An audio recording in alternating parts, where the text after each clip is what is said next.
Tapi sekarang ya, kalau lu tanya ke gua, ya skill yang bisa buat lu jadi kaya, ya itu bukan skill yang pertama, ya bukan skill menulis, bukan skill juga jualan, tapi skill yang ketiga ini, yaitu belajar membaca angka. Warren Buffett itu udah beli saham pertamanya di umur ke-11 tahun. Dia itu dulu rajin banget bacain laporan-laporan keuangan. Warren Buffett ya di umur 11 tahun itu udah ngerti ratio, udah ngerti marginal utility, cost, semuanya dia udah ngerti ya bahasa-bahasa laporan keuangan. Dia itu mengerti yang namanya itu angka. Dan kita lihat kan Warren Buffett tuh sekarang sekaya apa. Bahkan fun fact ya, OJK itu ada survei di tahun 2022 bahwa 65% ya dari penduduk Indonesia atau dari anak Indonesia itu memiliki kekurangan literasi finansial. Itu termasuk dari anak kuliahan, termasuk dari orang pekerja di bank, termasuk anak-anak, termasuk remaja kayak kita. Orang itu nggak ngerti. Ketika misal gue tanya kalian ya, apa itu PPh 21? Ya orang nggak tahu itu pajak. Orang itu nggak tahu cara membaca pajak itu kayak gimana, cara mengurus pajak itu kayak gimana, nggak ngerti slip gaji itu apa, BPJS itu cara perhitungannya kayak gimana, cara money management mereka itu kayak gimana gitu ya.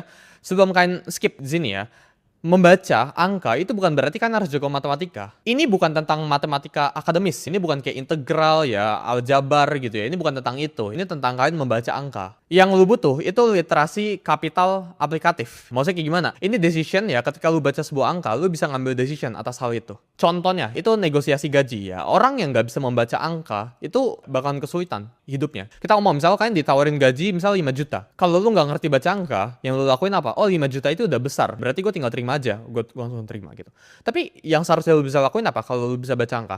Oh, gue compare dulu sama gaji-gaji lain ya. Gaji lain di tempat A itu berapa, gaji lain di tempat B itu berapa. Ini kan membaca angka. Rata-rata UMR itu berapa sih di Jakarta gitu. Oh berarti kayak ternyata setelah gue cari-cari lebih dari 5 juta. Ya ternyata orang-orang di Indonesia, misal Jakarta ya, itu digajinya 7 juta. Berarti gue harus negosiasiin gaji gue ke 7 juta. Itu membaca angka. Misal lu itu lu beli rumah terus saya pakai KPR karena KPR itu langsung lu pengennya oh ini langsung bayar segini, DP 0% contohnya gitu, lu langsung bisa dapat rumah. Tapi kalau lu nggak bisa menghitung, membaca angka tanda kutip, oh ternyata dalam 10 sampai 20 tahun kalau gua misal bayarnya cash ya, gua bisa hemat 200 sampai 300 juta. Orang yang nggak ngerti effective interest rate, jadi suku bunga itu berapa sekarang dihitungin. Terus kalau mereka investasi, mereka asal investasi, nggak ngerti membaca angka, nggak ngerti baca laporan keuangan. Misal lu investor, lu nggak ngerti PE ratio apa, lu nggak ngerti semua bahasa-bahasa investasi gitu, investment, ini lu bakal sangat sulit. Lu nggak ngerti apa itu bare minimum ya, jadi index fund itu kasih return berapa, sesimpel hitungan kayak gitu ya, atau membaca angka kecil atau tentang finance,